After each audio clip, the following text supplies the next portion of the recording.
की घड़ी टिक टिक कर रही है और स्क्रीन पर एक 6 अंकों की बड़ी सी संख्या है, जैसे 571787, और आपको इसका क्यूब रूट निकालना है। मुझे लगता है एग्जाम की तैयारी करने वाला एक आम स्टूडेंट इसमें शायद 2 से 3 मिनट तो लगाएगा ही, और फिर भी गलती होने का एक डर हमेशा रहेगा। बिल्कुल सही कहा। लेकिन क्या हो अगर ये कैलकुलेशन सिर्फ 3 सेकंड में सॉल्व हो जाए, वो भी बिना पेन उठाए? अरे ये कोई जादू नहीं है, बल्कि मैथ्स के पीछे जो छुपे हुए पैटर्न्स है ना, उनका कमाल है। देखिए, ज्यादातर लोग सोचते हैं कि स्पीड का मतलब है बस बहुत तेज तेज कैलकुलेट करना। हाँ, जो कि एक गलतफहमी है ना। एग्जैक्टली। असल में स्पीड आती है सही टेक्निक से। अगर फॉर्म सही नहीं है तो आप कितनी भी ताकत लगा लें, एग्जाम में टाइम कम पड़ ही जाएगा। हाँ, ये तो एकदम जिम वर्कआउट की तरह हो गया है। सही टेक्निक हमेशा रॉ पावर से ज्यादा जरूरी होती है, और इस गहन विश्लेषण का हमारा मिशन बिल्कुल यही है। राइट। आरआरबी, एसएससी और रेलवे परीक्षा की तैयारी करने वालों के लिए आज हम कैलकुलेशन और सिंप्लीफिकेशन के सूत्रों की एकदम गहराई में जाएंगे। मतलब सिर्फ ये नहीं देखेंगे कि क्या रटना है, बल्कि ये समझेंगे कि कोई ट्रिक या फॉर्मूला आखिर क्यों और कैसे काम करता है। तो बिना किसी देर के बेसिक से शुरुआत करते हैं। अब हम स्लाइड 1 पर हैं। इसका शीर्षक है simplification and calculation mastery, 100% full concept. यहाँ एक टीचर की टिप बॉक्स है जहाँ बहुत साफ शब्दों में लिखा है, कॉपी पेन निकाल लीजिए, आज हम हर एक लाइन, फॉर्मूला और शॉर्टकट कवर करेंगे। तो शुरुआत करते हैं गणित के उस चक्रव्यूह से जिसमें सबसे ज्यादा लोग फंसते हैं। बिल्कुल, उस चक्रव्यूह को तोड़ने के नियम समझना बहुत जरूरी है। अब हम स्लाइड 2 पर हैं। यहाँ the inviolable sequence, BODMAS rule समझाया गया है। बॉडमास ये एक ऐसा शब्द है जो हमने स्कूल से ही सुना है, लेकिन फिर भी इसमें हमेशा कोई ना कोई कंफ्यूजन रह ही जाता है। तो इसे ऐसे समझिए कि एक गणित का ट्रैफिक सिग्नल है। मतलब हर अक्षर का अपना एक मीनिंग और एक लॉजिकल कारण है। बी से ब्रैकेट्स, ओ से ऑफ या ऑर्डर जैसे स्क्वायर रूट्स या पावर्स, डी से डिवीजन, एम से मल्टीप्लिकेशन, ए से एडिशन और एस से सब्ट्रैक्शन। राइट। लेकिन जो हिस्सा सबसे ज्यादा कंफ्यूज करता है ना, वो है ये ब्रैकेट लैडर डायग्राम। ब्रैकेट्स भी तो कई तरह के होते हैं। बिल्कुल, और इसे भी उसी ट्रैफिक सिग्नल एनालॉजी से देखते हैं। इस लैडर यानी सीढ़ी के अनुसार सबसे पहले हल होता है विंक्युलम, जिसे लाइन या बार ब्रैकेट भी कहते हैं। हाँ, एकदम सही। ये सबसे टॉप प्रायोरिटी है, यानी इसकी ग्रीन लाइट हमेशा सबसे पहले ऑन होती है। अगर ये है तो बाकी सब रुकेंगे। इसके बाद दूसरे नंबर पर आते हैं छोटे ब्रैकेट या पैरेंथेसिस, फिर तीसरे पर कर्ली ब्रैकेट, और अंत में चौथे नंबर पर स्क्वायर ब्रैकेट सॉल्व होते हैं। मतलब अगर बार ब्रैकेट की ग्रीन लाइट है तो सबसे पहले वही ट्रैफिक आगे बढ़ेगा, चाहे बाकी ब्रैकेट्स में कितनी भी भीड़ क्यों ना हो। एग्जैक्टली, यही तो रूल है। लेकिन इसे एक असली सवाल पर कैसे लगाएंगे? अब हम स्लाइड 3 पर हैं। यहाँ applying BODMAS step by step visualization का एक बड़ा अच्छा उदाहरण है। समीकरण दिया है 14 प्लस ब्रैकेट में 8 माइनस 2 गुणा 3, और फिर ब्रैकेट बंद करके गुणा 2। देखने में आसान लगता है।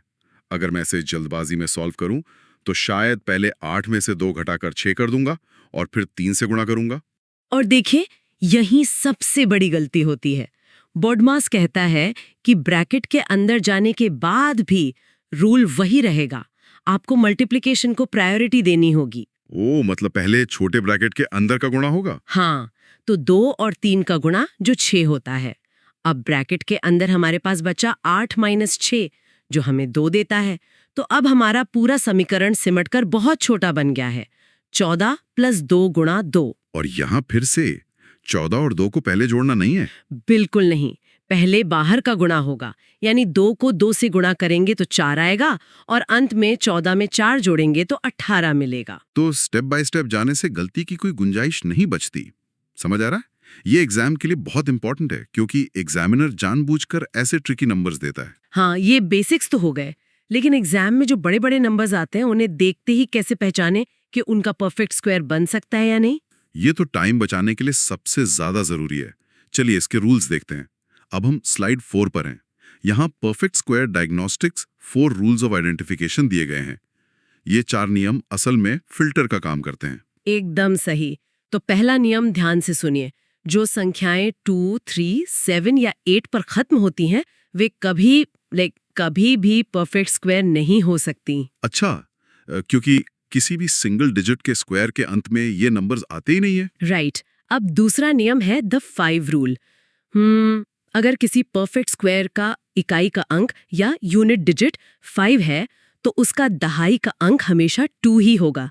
मतलब वो संख्या हमेशा 25 पर ही खत्म होगी। ओके, अगर लास्ट में 35 या 45 है तो वो परफेक्ट स्क्वायर हो ही नहीं सकता। ये तो बहुत क्लियर फिल्टर्स हैं। हाँ। तीसरा नियम डिजिटल रूट का है। डिजिटल रूट मतलब अगर किसी भी संख्या के सभी अंकों को तब तक जोड़ा जाए जब तक एक सिंगल डिजिट ना मिल जाए, तो परफेक्ट स्क्वायर के केस में वो योग हमेशा 0, 1, 4, 7 या 9 ही आना चाहिए। वाह, ये तो एक शानदार हैक है ना? और चौथा नियम ये है कि किसी भी परफेक्ट स्क्वायर के आखिरी 2 अंक हमेशा वही होते हैं जो 1 से लेके 24 तक की संख्याओं के स्क्वायर के आखिरी 2 अंक होते हैं। एक सेकंड, यहाँ थोड़ा रुकते हैं। लाइक मैथ्स जैसी अनंत दुनिया में जहाँ संख्याएं कभी खत्म नहीं होती, वे इतने सख्त नियमों में कैसे बंधी हैं? खासकर ये आखिरी 2 डिजिट्स वाला नियम, इसके पीछे का असली लॉजिक क्या है? इसका जवाब ढूंढने के लिए हमें थोड़ा बीजगणित यानी अलजेब्रा की गहराई में जाना होगा। तो चलिए इस रहस्य को डिकोड करते हैं। अब हम स्लाइड 5 पर हैं। यहाँ the algebraic logic behind perfect squares को गहराई से समझाया गया है। देखिए, मान लीजिए कोई सम संख्या या इवन नंबर है जिसे हम 2 के लिख सकते हैं। जब इसका स्क्वायर किया जाता है तो ये 4 के स्क्वायर बन जाता है। राइट, 2 का स्क्वायर 4 हो गया। हाँ, और इसका सीधा सा मतलब है कि किसी भी सम संख्या का स्क्वायर हमेशा 4 का गुणज या मल्टीपल होगा, यानी उसे 4 से भाग देने पर शेषफल हमेशा 0 आएगा। रुकिए, इमेजिन करने दीजिए। हाँ, इवन नंबर्स के लिए तो समझ आ गया कि वो 4 से पूरी तरह कट जाएंगे, लेकिन विषम यानी ऑड संख्याओं का क्या? विषम संख्या को हम 2k + 1 के रूप में लिखते हैं। अब जब इसका स्क्वायर करते हैं तो a + b होल स्क्वायर के फॉर्मूले के हिसाब से ये 4k² + 4k + 1 बनता है। ओके, तो इसमें से 4k कॉमन निकाल सकते हैं। बिल्कुल, अगर शुरू के हिस्से में से 4k कॉमन निकाल लें तो ये 4k ब्रैकेट में k + 1 और बाहर +1 बन जाता है। इस पूरी इक्वेशन का बस एक ही मतलब है, जब किसी ऑड नंबर के स्क्वायर को 4 से भाग दिया जाता है तो वो पूरी तरह नहीं कटता, बल्कि हमेशा एक शेषफल बचता है। ओह माय गॉड, मतलब दुनिया का कोई भी परफेक्ट स्क्वायर हो, उसे 4 से भाग देने पर या तो कुछ नहीं बचेगा या सिर्फ 1 बचेगा। इसे तो एक यूनिवर्सल रूल मान लेना चाहिए। हाँ, एकदम। अब हम स्लाइड 6 पर हैं, perfect square conclusion and quick test. जो लॉजिक अभी हमने समझा उसे यहाँ एक यूनिवर्सल ट्रूथ बॉक्स में समेटा गया है, यानी n² हमेशा 4k या 4k + 1 के फॉर्म में ही होता है। और इसे एग्जाम में कैसे अप्लाई करना है, उसका एक बहुत प्रैक्टिकल उदाहरण देखते हैं। मान लीजिए स्क्रीन पर एक बड़ी संख्या दी गई है 51767। क्या ये परफेक्ट स्क्वायर है? अगर मैं पूरा रूट निकालने बैठूं तो टाइम खराब होगा। हाँ, तो हम सिर्फ इसके आखिरी 2 अंक लेंगे, यानी 67। अब इसे 4 से भाग दीजिए। ओके, तो 16 को 4 से गुणा करने पर 64 आता है और यहाँ 67 है, तो शेषफल यानी रिमाइंडर 3 बच जाएगा। बस यही कैच है। हमारे नियम के अनुसार 4 से भाग देने पर शेषफल या तो 0 आना चाहिए या 1। यहाँ 3 आ रहा है, इसलिए बिना पूरी संख्या का रूट निकाले बस 2 सेकंड में कंफर्म हो गया कि 51767 परफेक्ट स्क्वायर नहीं है। ये डायग्नोस्टिक टूल तो बहुत टाइम बचाएगा। लेकिन देखिए, अगर एग्जाम में सच में परफेक्ट स्क्वायर निकालना ही पड़ जाए तब क्या करेंगे? क्योंकि हर बार सिर्फ पहचानने से तो काम नहीं चलेगा ना। बिल्कुल, और यहीं पर हमारे बेस मेथड्स एंट्री लेते हैं, मतलब पलक झपकते ही स्क्वायर निकालने की तकनीक। तो चलिए इस लाइटनिंग फास्ट तकनीक को सीखते हैं। अब हम स्लाइड 7 पर हैं, lightning squares, the base 100 method. Base 100 method का सूत्र बहुत आसान है। ये है नंबर प्लस डिफरेंस, फिर एक वर्टिकल लाइन और फिर डिफरेंस का स्क्वायर। मतलब ये लाइन उत्तर को 2 हिस्सों में बांटती है। हाँ, मान लीजिए आपको 102 का स्क्वायर निकालना है, तो 102 100 से कितना ज्यादा है? 2 ज्यादा है। राइट। तो लेफ्ट साइड में हम 102 में 2 जोड़ देंगे जो 104 हो गया, और राइट साइड में उसी 2 का स्क्वायर यानी 04 लिखेंगे। यहाँ ध्यान रहे, राइट साइड में हमेशा 2 अंक होने ही चाहिए, तो उत्तर हो गया सीधा 10404। ये तो बहुत फास्ट है। लेकिन अगर राइट साइड में 2 से ज्यादा अंक आ जाएं, जैसे 113 के स्क्वायर में 113 100 से 13 ज्यादा है, तो लेफ्ट में 113 में 13 जोड़ा तो 126 हो गया, लेकिन राइट साइड में 13 का स्क्वायर तो 169 होता है, जो 3 अंकों का है। अब क्या करेंगे? यहीं पर कैरी ओवर का कॉन्सेप्ट आता है। राइट साइड में हमें सिर्फ 2 अंक रखने हैं, यानी 69, और जो 1 एक्स्ट्रा है वो लेफ्ट साइड के 126 में जुड़ जाएगा, कैरी हो जाएगा। तो 126 में 1 जुड़ा तो 127 बन गया और फाइनल उत्तर होगा 12769। एकदम सही। और अगर संख्या 100 से कम हो, क्या तब भी यही रूल लगेगा? अब हम स्लाइड 8 पर हैं, base 100 method, numbers less than 100। नियम लगभग वही है, बस प्लस की जगह माइनस करना है। सूत्र है number minus difference, vertical line, difference का स्क्वायर। उदाहरण के लिए 97 का स्क्वायर लेते हैं। तो ये 100 से 3 कम है। 97 में से 3 घटाएंगे, बचेगा 94, और राइट साइड में 3 का स्क्वायर लिखेंगे 09, तो उत्तर हुआ 9409। हाँ, ये तो दिमाग में ही सॉल्व हो रहा है। यहाँ एक हैवी कैरी ओवर का उदाहरण भी देख लेते हैं, 83 का स्क्वायर। 83 100 से 17 कम है। तो 83 में से 17 घटाया तो 66 बचा। राइट, और 17 का स्क्वायर होता है 289, तो राइट साइड में सिर्फ 89 रहेगा और 2 कैरी होकर 66 में जुड़ जाएगा, जिससे वो 68 बन जाएगा। उत्तर हो गया 6889। बहुत लॉजिकल है, लेकिन यार हर संख्या 100 के पास तो नहीं होती ना। बिल्कुल। वही मेरा अगला सवाल था। अगर संख्या 50 के आसपास हो, जैसे 48 या 59, तो 100 का बेस तो बहुत दूर हो जाएगा, उसका डिफरेंस निकालना अपने आप में टाइम लेगा। इसके लिए क्या जुगाड़ है? अब हम स्लाइड 9 पर हैं, जहां बेस स्केलिंग, बेस 50 की बात हो रही है। इसके लिए स्केलिंग की जाती है। देखिए, बेस 50 असल में 100 का आधा होता है, यानी 1/2। सूत्र बिल्कुल पहले जैसा ही रहेगा, बस लेफ्ट साइड वाले हिस्से को अंत में आधा करना होगा। अच्छा। हाँ, उदाहरण के लिए 59 का स्क्वायर लेते हैं। 59 50 से 9 ज्यादा है, तो पहले 59 में 9 जोड़ेंगे, जो 68 होगा। अब इस 68 का आधा करेंगे तो मिलेगा 34। राइट साइड में वही 9 का स्क्वायर 81 रहेगा, तो उत्तर हो गया 3481। वाओ। और 50 से कम के लिए, जैसे 48 का स्क्वायर? Same logic. 48 50 से 2 कम है, तो 48 में से 2 घटाया, बचा 46। 46 का आधा किया तो 23 आया, और राइट में 2 का स्क्वायर 04, तो उत्तर हुआ 2304। समझ आ रहा है ना? ये एग्जाम के लिए बहुत इंपॉर्टेंट है। बिल्कुल, और हैवी कैरी ओवर भी वैसे ही काम करेगा।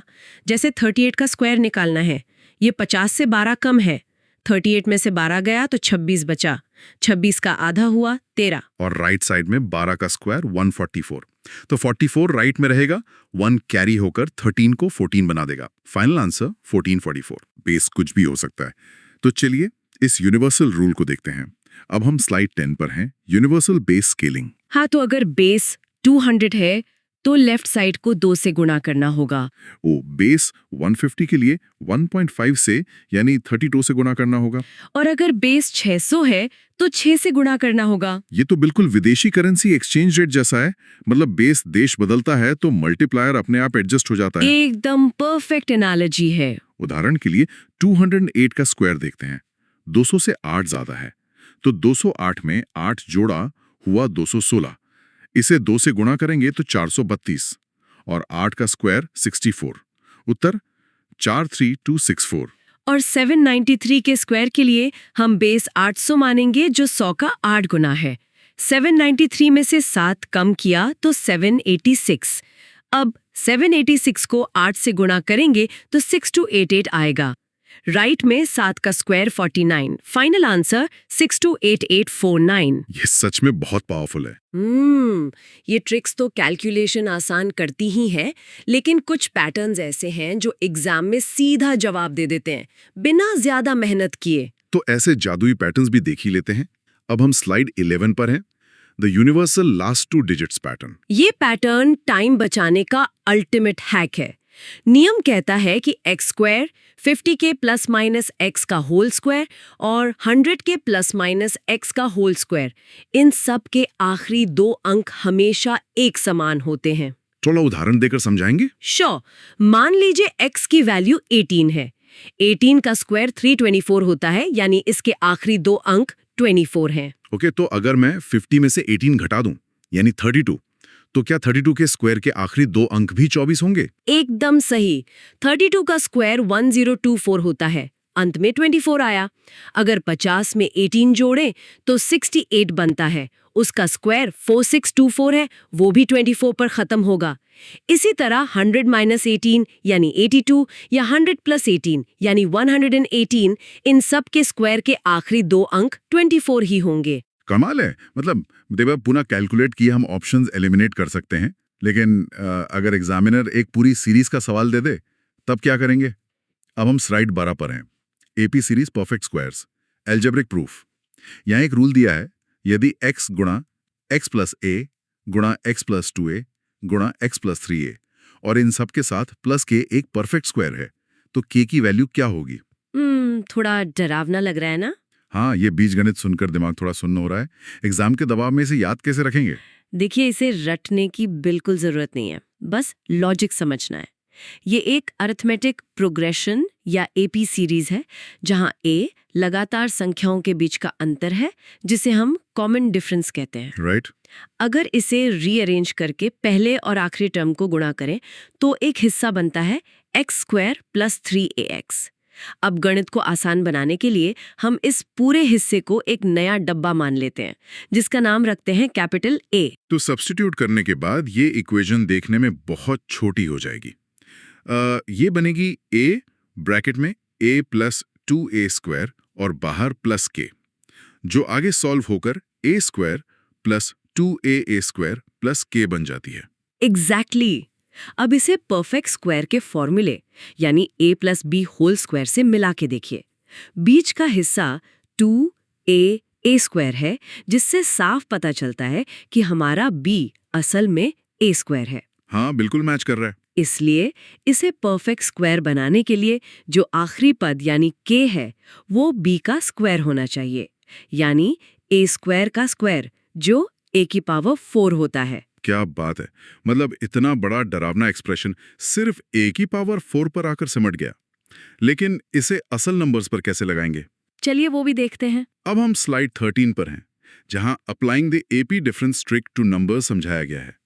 मान लीजिए एग्जाम में सवाल आता है 1119 गुणा 1126 गुणा 1133 गुणा 1140 में क्या जोड़ें कि ये परफेक्ट स्क्वायर बन जाए? 1119 और 1126 के बीच का गैप 7 है, तो हमारी a की वैल्यू 7 हो गई। ओके। रूल के हिसाब से हमें a की पावर 4 जोड़ना है, यानी 7 की पावर 4, जो कि 2401 होता है। बस 2401 जोड़ना है और काम खत्म। वाओ। और दूसरा उदाहरण थोड़ा ट्रिकी लग रहा है। 841 गुणा 846 से लेकर 856 तक और फिर प्लस 700। इसको परफेक्ट स्क्वायर बनाने के लिए क्या घटाएं? यहाँ गैप 5 है, तो हमें 5 की पावर 4 यानी 625 चाहिए। लेकिन ध्यान दें, सवाल में पहले से 700 जुड़ा हुआ है। ओहो, तो 700 को 625 बनाने के लिए उसमें से 75 घटाना होगा। बहुत ही शानदार ट्रिक है। हाँ, और स्क्वायर्स की दुनिया में यूनिट डिजिट्स का भी एक बहुत बड़ा खेल है। तो चलिए इस खेल को भी समझते हैं। अब हम स्लाइड 14 पर हैं। Unit digit mapping of squares. किसी भी संख्या का आखिरी अंक देखकर हम उसके स्क्वायर का आखिरी अंक तुरंत बता सकते हैं। 1 और 9 का स्क्वायर हमेशा 1 पर खत्म होता है, 2 और 8 हमेशा 4 पर। हाँ, 3 और 7 हमेशा 9 पर, 4 और 6 हमेशा 6 पर और 5 तो हमेशा 5 पर ही रहता है। राइट। ये मैपिंग तो काफी आसान है। लेकिन कुछ नंबर्स ऐसे होते हैं जो रिपीट होते हैं, उनका क्या? अब हम स्लाइड 15 पर हैं। The magic of repeating digits 3, 6, 9। देखिए, जब 3, 6 या 9 से बनी संख्याएं बार बार रिपीट होती हैं, तो एक गजब का कैस्केडिंग इफेक्ट बनता है। जब हम इन्हें गुणा करते हैं तो हासिल या कैरी ओवर इस तरह शिफ्ट होता है कि बीच में एक खास पैटर्न बन जाता है। कुछ उदाहरण से समझाइए। बिल्कुल। 3 का जादू देखिए। 3 का स्क्वायर 09 होता है। अगर 33333 का स्क्वायर निकालना है, जहां 3 5 बार आ रहा है, तो हम 0 और 9 के बीच और उनके आगे n-1 बार यानी यहाँ 4 बार 1 और 8 जोड़ते हैं, तो ये बन जाता है 11111 088889। ये तो एकदम कंप्यूटर के बाइनरी कोड जैसा पैटर्न है। इसे देखकर बहुत संतुष्टि मिलती है, यू नो। हाँ, 6 का जादू भी ऐसा ही है। 6 का स्क्वायर 36 होता है। यहाँ हम 4 और 5 जोड़ते हैं तो 66666 का स्क्वायर होगा 444443555556। और 9 के जादू में क्या होता है? 9 के केस में बेस 81 होता है और हम 9 और 0 इंसर्ट करते हैं तो 9999 का स्क्वायर होगा 99980001। और इन तीनों जादुई पैटर्न्स को मिलाकर एग्जामिनर एक बहुत ही तगड़ा सवाल बनाता है। हाँ, जो अक्सर पेपर्स में दिखता है। अब हम स्लाइड 16 पर हैं, cracking the mega exam root question. समीकरण है रूट के अंदर 9999800001 प्लस रूट 1111088889 माइनस रूट 4444355556। इसे देखकर तो सच में किसी के भी पसीने छूट जाए। लेकिन अगर आपको पैटर्न पता है तो डीकोडिंग बहुत आसान है। पहले रूट में 4 9 और 4 0 है। ये 9 के जादू का रिवर्स है, यानी ये 99999 का स्क्वायर है। ओह, और दूसरे रूट में 4 1 और 4 8 है। ये 3 के जादू का रिवर्स है, तो ये 33333 का स्क्वायर है। एकदम सही। और तीसरे रूट में 6 का पैटर्न है, तो वो 6666 का स्क्वायर है। तो ये डरावना सा देखने वाला समीकरण बस ये बन जाता है 99,999 प्लस 33,333 माइनस 66,666, जिसे सरल करने पर सीधा उत्तर आता है 66,666। Mind blowing. तो ये तो हो गई स्क्वायर्स की बात, लेकिन घनों यानी क्यूब्स का क्या? हाँ, उनका मैपिंग कैसे होता है? अब हम स्लाइड 17 पर हैं, cube unit digit mapping. Cubes का यूनिट डिजिट मैपिंग स्क्वायर से थोड़ा अलग है। यहाँ 1, 4, 5, 6 और 9 के यूनिट डिजिट बिल्कुल समान रहते हैं। जैसे 4 का क्यूब 64 होता है, अंत में 4 ही आया। अच्छा, तो बदलता क्या है? सिर्फ 2 जोड़े आपस में अपनी जगह बदलते हैं। 2 का क्यूब 8 होता है, इसलिए 2 का अंत 8 पर होगा, और 8 का क्यूब 512 होता है, जिसका आखिरी अंक 2 है, इसलिए 8 का अंत 2 पर होगा। ओके, 2 और 8 आपस में स्वैप हो गए। हाँ, और इसी तरह 3 का 27 होता है तो अंत 7 पर, और 7 का 343 होता है तो अंत 3 पर। मतलब सिर्फ 2 का 8, 8 का 2 और 3 का 7, 7 का 3 याद रखना है, बाकी सब सेम। और अब वो हिस्सा जिसका सबसे ज्यादा इंतजार था, 3 सेकंड में क्यूब रूट कैसे निकलेगा? हाँ, चलिए देखते हैं। अब हम स्लाइड 18 पर हैं, the 3 second cube root trick. चलिए उसी 571787 वाले उदाहरण को सॉल्व करते हैं जिससे हमने शुरुआत की थी। बिल्कुल। स्टेप 1, इसका आखिरी अंक 7 है। हमारी मैपिंग के अनुसार अगर प्रश्न का यूनिट डिजिट 7 है तो उत्तर का यूनिट डिजिट 3 होगा। राइट। स्टेप 2, अब आखिरी 3 अंकों को यानी 787 को पूरी तरह काट दें, इग्नोर करें। ओके, तो स्टेप 3 में हमारे पास बची हुई संख्या 571 है। हाँ, अब हमें देखना है कि 571 से ठीक छोटा परफेक्ट क्यूब कौन सा है।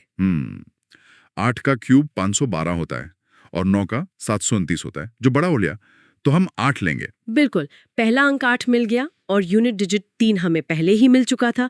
दोनों को मिलाया तो अंतिम उत्तर हो गया 83। वाह, देखा, 3 सेकंड से ज्यादा सच में नहीं लगे, है ना? ये ट्रिक तो एग्जाम में गेम चेंजर है। और अगर एग्जाम में सिर्फ ये पूछा जाए कि किसी बड़ी संख्या के स्क्वायर रूट में कितने अंक होंगे, तो क्या करें? अब हम स्लाइड 19 पर हैं, predicting the number of digits in a square root. इसके 2 बहुत आसान नियम है। अगर स्क्वायर में विषम या ऑड अंक है तो रूट में n+1/2 अंक होंगे। जैसे 17 अंकों वाले स्क्वायर का रूट 17 + 1 यानी 18 और उसका आधा 9 अंकों का होगा। बिल्कुल, और अगर इवन या सम अंक है तो सीधा आधा कर दें, मतलब n/2। जैसे 24 अंकों वाले स्क्वायर का रूट 12 अंकों का होगा। बहुत ही स्ट्रेट फॉरवर्ड है। गणित में कैलकुलेशन के अलावा कुछ चीजें बस देखने में बहुत सुंदर होती हैं। क्या ऐसा कोई खूबसूरत पैटर्न है? हाँ, बिल्कुल है। अब हम स्लाइड 20 पर हैं, the phenomenon of square mirrors. यहाँ कुछ खास संख्याओं के जोड़े दिए गए हैं, जैसे 14 का स्क्वायर प्लस 87 का स्क्वायर बराबर होता है 78 का स्क्वायर प्लस 41 का स्क्वायर। ध्यान दीजिए, जब हम 14 के अंकों को पलटते हैं तो 41 बनता है और 87 को पलटते हैं तो 78 बनता है। अरे वाह, ये तो मैथ्स का पैलिंड्रोम है, जहां अंक बिल्कुल उलट जाते हैं और फिर भी इक्वेशन बैलेंस रहती है। एक और उदाहरण है, 15 का स्क्वायर प्लस 75 का स्क्वायर बराबर 57 का स्क्वायर प्लस 51 का स्क्वायर। हाँ, इसे देखकर गणित की सुंदरता का सच में एहसास होता है। और इस पूरे डीप डाइव का निचोड़ कहाँ मिलेगा? अब हम अपनी आखिरी स्लाइड 21 पर हैं। Rapid fire master cheat sheet. ये हमारे पूरे विश्लेषण का एक मास्टर चार्ट है। Q1 में बॉडमास और 4K या 4K+1 का नियम है। Q2 में बेस स्केलिंग के मल्टीप्लायर्स हैं। Q3 में AP मैजिक का D की पावर 4 रूल है।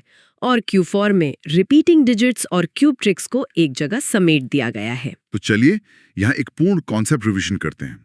आज हमने बॉडमास के चक्रव्यूह को तोड़ा, फिर परफेक्ट स्क्वायर के 4K और 4K+1 के रहस्य को डिकोड किया। हाँ, हमने देखा कि बेस मेथड्स कैसे विदेशी करेंसी एक्सचेंज की तरह स्केल होते हैं, और अंत में स्क्वायर मिरर्स के चमत्कार तक पहुंचे। और अगर हम मुख्य टेक अवे की बात करें, जो एग्जाम के नजरिए से सबसे ज्यादा महत्वपूर्ण है, तो वो है AP-D की पावर 4 ट्रिक और 3 सेकंड क्यूब रूट ट्रिक।